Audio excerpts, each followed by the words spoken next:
guys, ito overhaul guys. Sonata guys, ganito magtrabaho yung chip mechanic namin. Ganyan kalinis. Ayan o.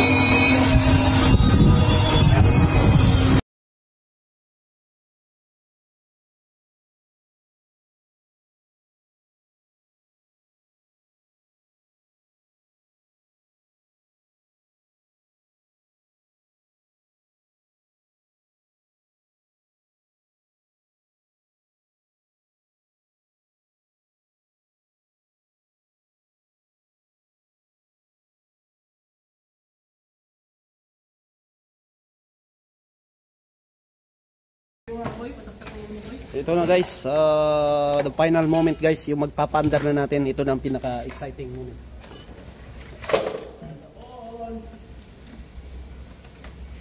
Okay guys, ayan na siya. So tapos na lahat, naikabit na lahat. Okay. So kompleto na, so paandarin na natin siya. Tapos na natin nalagay yung mga valve seal, valve cover, lahat na yan. Okay. So watch guys. Watch in na, watch me nini.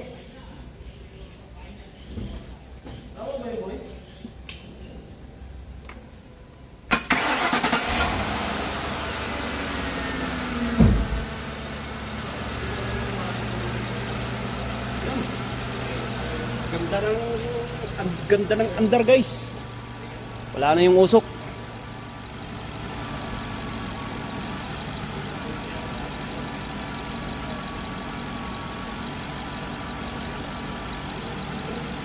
Ganda na talaga ang andar ng D8 na Crown Victoria oh.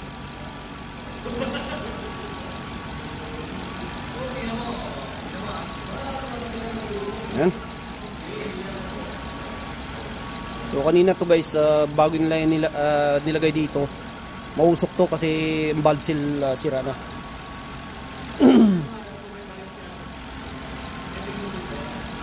Ipapakita ko sa inyo yung valve seal ng sira.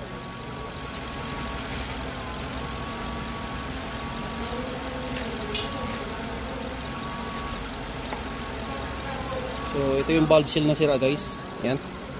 So kung makikita nyo guys, yan, matigas na yan, labi na yan. Yan siya. So pumapasok na yung langis dito sa loob ng barbula. Kaya pumunta doon sa pagitan ng cylinder head saka piston. So pumupunta doon kaya umusok. So yan, hindi nyo na napipigilan, pumupunta na sa loob. Okay guys. So makikita nyo, napalitan natin. Okay, nakalagay na natin ng bago.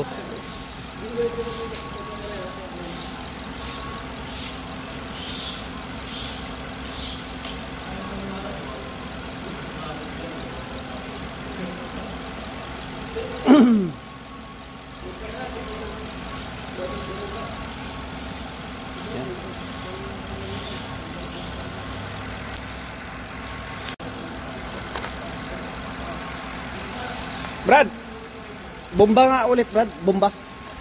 Bubombahin natin guys. Tignan natin yung usok kung meron pa. Tignan natin dito. Yan. Okay. Bomba! Yun, tubig na lang lumalabas guys. Wala nang usok. Yan, wala na.